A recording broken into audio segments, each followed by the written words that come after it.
Fertilizer, Bronze Champion, NPK Mutiara.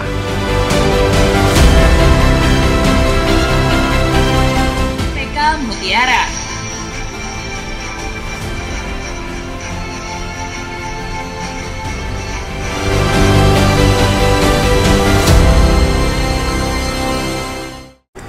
Assalamualaikum warahmatullahi wabarakatuh.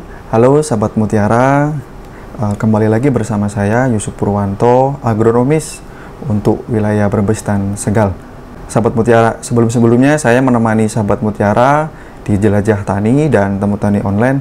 Nah, pada video podcast kali ini saya juga kembali mengulas salah satu tanaman yang potensial di wilayah saya, yaitu bawang putih. Saya akan lebih menekankan bagaimana sih peranan kalsium pada tanaman ini. Yuk, simak videonya.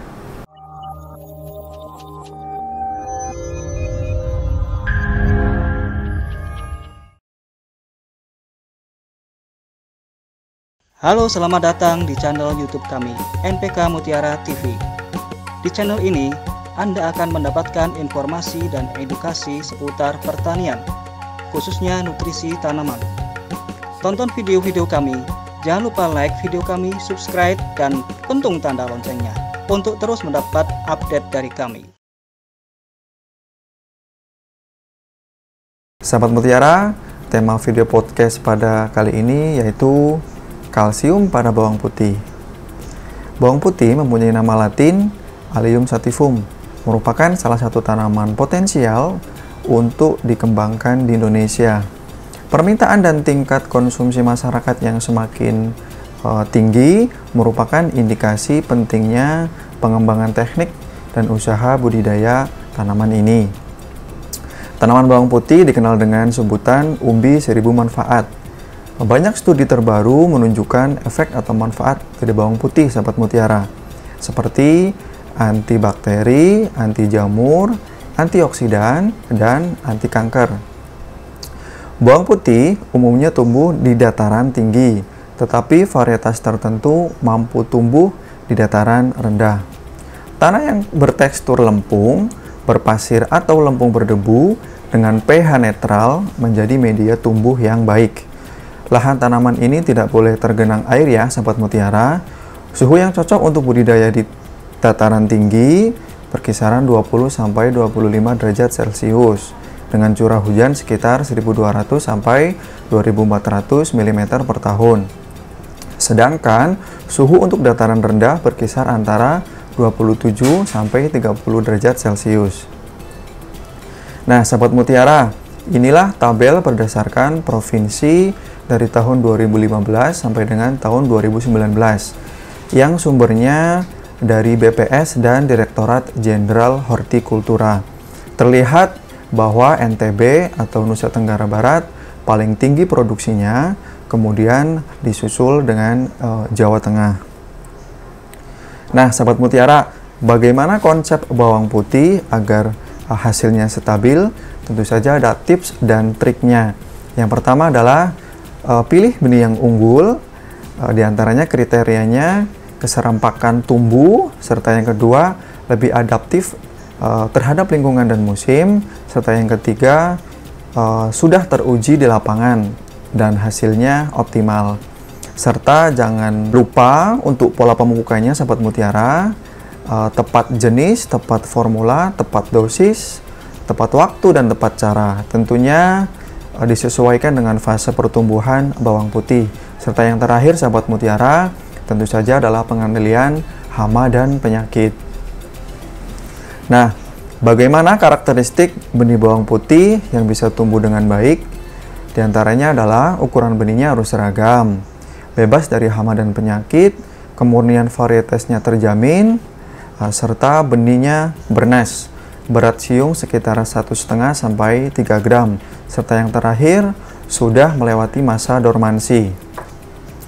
Ini ada tabel, sahabat Mutiara, menunjukkan bahwa ada beberapa macam varietas bawang putih ya.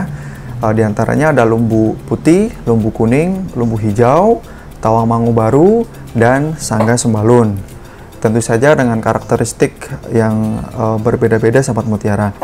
Nah, apabila sahabat Mutiara ingin berbudidaya tanaman bawang putih di dataran rendah, sahabat mutiara bisa menggunakan varietas lumbu putih atau lumbu kuning. Karena lingkungan tumbuhnya dari 6 sampai 200 mdpl. Sedangkan apabila sahabat mutiara ingin berbudidaya tanaman bawang putih di dataran tinggi, bisa menggunakan varietas lumbu hijau, sanga sembalun, atau tawang mangu baru. Karena lingkungan tumbuhnya 900 sampai 11.000 mdpl. Nah, sahabat mutiara, berapa banyak hara yang dibutuhkan tanaman bawang putih? Karena tanaman itu unsur haranya harus seimbang, tentunya sesuai dengan kebutuhan di setiap fase pertumbuhannya. Nah, untuk bawang putih sendiri, sahabat mutiara, ada 2 fase ya. Fase yang pertama adalah fase vegetatif atau masa pertumbuhan, serta fase yang kedua adalah fase generatif atau pembentukan umbi. Di mana pada fase vegetatif, hara nitrogen peranannya lebih dominan dibandingkan dengan hara yang lain seperti fosfat dan kalium. Serta untuk pertumbuhan generatif, hara kalium peranannya lebih dominan dibandingkan dengan hara yang lain seperti nitrogen dan fosfat. Nah, bagaimana pengaruh masing-masing unsur hara pada fase pertumbuhan tanaman? Tentu saja untuk menghasilkan produksi yang maksimal, hara nitrogen, fosfat, kalsium, boron, dan zinc harus tercukupi dengan baik, sahabat mutiara. Serta untuk daun yang hijau dan sehat, NPK, magnesium, sulfur, Mn, dan zinc. Serta untuk umbi yang sehat ada hara kalium, kalsium, dan boron. Dan serta yang terakhir untuk perakaran yang sehat dibutuhkan hara fosfat, kalsium, dan boron. Nah, sahabat mutiara, bisa dilihat ternyata hara kalsium mempunyai peranan yang sangat penting dalam untuk menghasilkan budidaya tanaman bawang putih dengan produksi yang maksimal, umbi yang sehat, serta perakaran yang sehat. Nah, bisa dilihat ada 2 grafik ya, ada 2 grafik sebelah kiri dan sebelah kanan, di mana sebelah kiri untuk menghasilkan budidaya tanaman bawang putih dengan kuantitas yang maksimal, sahabat mutiara harus mencukupi kebutuhan hara makro primer dan makro sekunder, di mana NPK, kalsium, magnesium, dan sulfur harus tercukupi di dalamnya. Serta untuk menghasilkan tanaman dengan kualitas yang maksimal, hara mikro juga harus tercukupi ya, diantaranya adalah besi, Fe, atau dan boron. Pada video podcast kali ini saya membahas tentang kalsium ya, sahabat mutiara, di mana pada slide sebelumnya hara ini mempengaruhi produksi umbi dan perakaran yang sehat pada tanaman bawang putih. Nah, apa sih peran kalsium?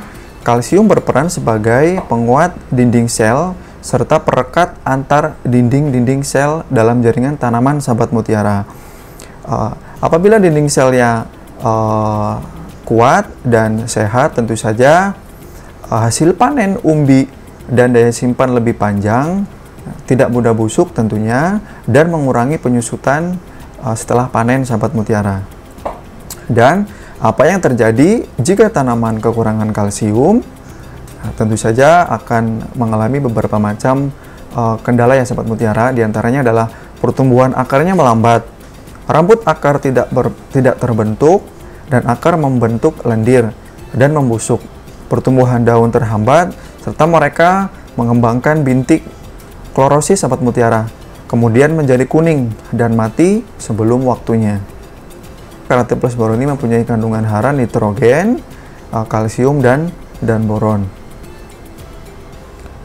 Nah, perlu diketahui, sahabat mutiara, Karate plus boron ini mengandung nitrogen dalam bentuk nitrat ya. Nitrat lebih tersedia bagi tanaman, sehingga mampu memberikan respon pertumbuhan yang lebih cepat dibandingkan dengan nitrogen amonium. Dengan muatan NO3, maka tidak mudah terikat oleh partikel tanah yang bermuatan negatif, sehingga pengambilan hara oleh hara yang lain seperti magnesium, kalsium, dan kalium lebih efektif, sahabat mutiara.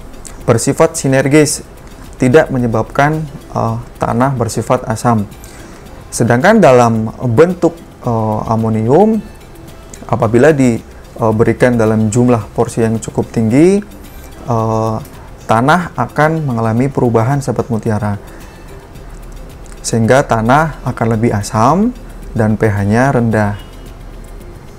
Nah, ini adalah Karate Plus Boroni mengandung kalsium larut air, sehingga kalsium yang tersedia dapat diambil oleh tanaman mengikuti tarikan transpirasi daun tanaman sahabat mutiara. Kalsium sangat penting untuk titik-titik tumbuh tanaman seperti pucuk, baru, dan ujung-ujung akar. Nah, kalsium juga berperan sebagai bahan penguat dinding sel sahabat mutiara, serta perekat antar dinding-dinding sel dalam jaringan tanaman tentunya. Dengan dinding sel yang lebih kuat dan sehat, maka hasil panen buah, bunga, batang, dan umbi memiliki daya simpan yang panjang atau shelf life. Tidak mudah busuk tentunya, dan mengurangi penyusutan setelah panen atau pasca panen. Nah, boron. Boron berperan dalam sintesa protein sahabat mutiara, pembelahan sel, dan metabolisme karbohidrat. Kekurangan boron dapat menghambat pertumbuhan tunas dan bunga. Bersama dengan hara kalsium, boron berfungsi sebagai integritas dinding sel. Nah, yang terakhir, ini adalah tabel atau program pemupukan pada tanaman bawang putih. Bisa dilihat pengaplikasian atau pemberian pupuk Karate Plus Boroni diaplikasikan pada pemupukan kedua sahabat mutiara, di mana pada umur 25 hari setelah tanam dengan dosis 100 kg per hektar, dan aplikasinya adalah aplikasi ditabur.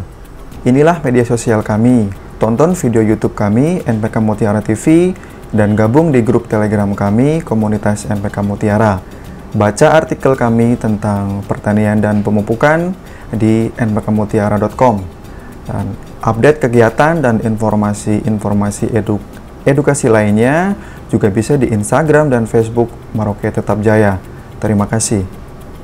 Nah, sahabat mutiara, kesimpulan dari video podcast kali ini adalah pentingnya peranan kalsium pada tanaman bawang putih. Kalsium pada bawang putih berperan sebagai penguat dinding sel serta perekat antara dinding-dinding sel dalam jaringan tanaman. Tentu saja dengan dinding sel yang kuat dan sehat, maka hasil umbi dari bawang putih memiliki daya simpan yang lebih panjang, tidak mudah busuk, dan mengurangi penyusutan setelah panen. Sahabat mutiara, jika video podcast ini dirasa bermanfaat, bagikan video ini sebanyak-banyaknya di media sosial Anda, supaya menjadi motivasi kami ke depannya untuk memproduksi lebih banyak lagi video edukasi. Dan jangan lupa ya, like video ini, subscribe channel NPK Mutiara TV, dan pentung tanda loncengnya agar sahabat mutiara tidak ketinggalan video-video edukasi kami lainnya. Stay healthy, jaga jarak, dan selalu pakai masker. Sampai jumpa dan salam mutiara.